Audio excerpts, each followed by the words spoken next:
A hipertrofia ventricular esquerda é um achado comum na ecocardiografia, mas nem sempre a sua classificação é simples. Neste vídeo apresentamos um caso clínico desafiador, com hipertrofia acentuada do septo e das paredes ventriculares, onde a relação entre a espessura do septo e a da parede posterior é menor que 1,5.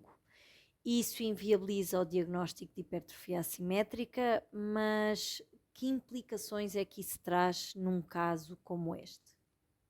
Então, começamos o estudo por este parasternal longo eixo.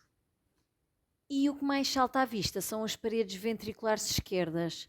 São espessadas, aliás, marcadamente hipertrofiadas, têm algum aspecto granular e por esta via dá a sensação que o septo tem espessura mais exuberante do que a parede posterior. A função ventricular esquerda está conservada, com ambas as paredes a contraírem bem e aparentemente sem alterações segmentares, pelo menos nesta via. Fazendo as medições por modo M, podemos verificar que o septo tem uma espessura de 21 mm em telediástolo e a parede posterior tem uma espessura de 16 mm, dando uma relação septo-parede posterior de 1,3, ou seja, menor do que 1,5, que é o valor que permitiria o diagnóstico de hipertrofia assimétrica. Vamos então seguir e avaliar as paredes noutras incidências. Começamos por este parasternal eixo curto ao nível basal.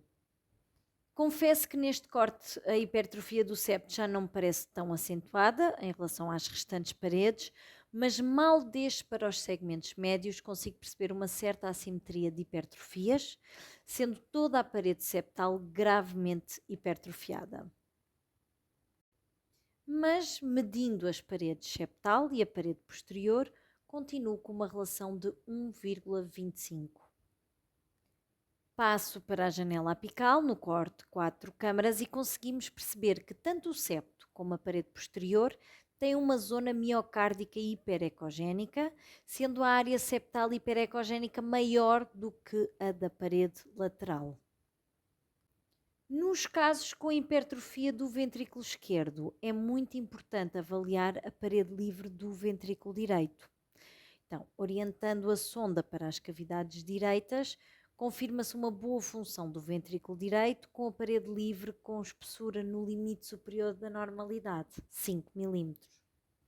Concluímos assim um ventrículo esquerdo com cavidade não dilatada, paredes hipertrofiadas, com hipertrofia grave do septo, que apresenta hiperecogenicidade, e restantes paredes com uma média de 16 mm de espessura, sendo a relação septo-parede posterior aproximadamente 1,3.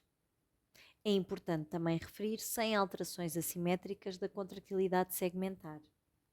A função sistólica foi quantificada como estando no limite inferior da normalidade, pois apesar de ter uma fração de ejeção de 77%, foi calculado um strain global longitudinal de menos 9%. Nestes pacientes, apesar de não haver turbulência de fluxo por Doppler-Core na câmara de saída do ventrículo esquerdo, devemos sempre confirmar a velocidade do fluxo pré e pós-valsalva para perceber se o gradiente é dinâmico ou não.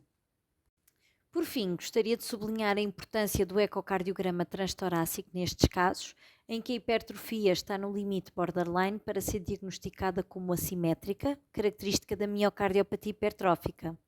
Esta distinção é fundamental, pois a miocardiopatia hipertrófica exige um acompanhamento clínico completamente diferente das outras patologias que também provocam hipertrofia ventricular esquerda.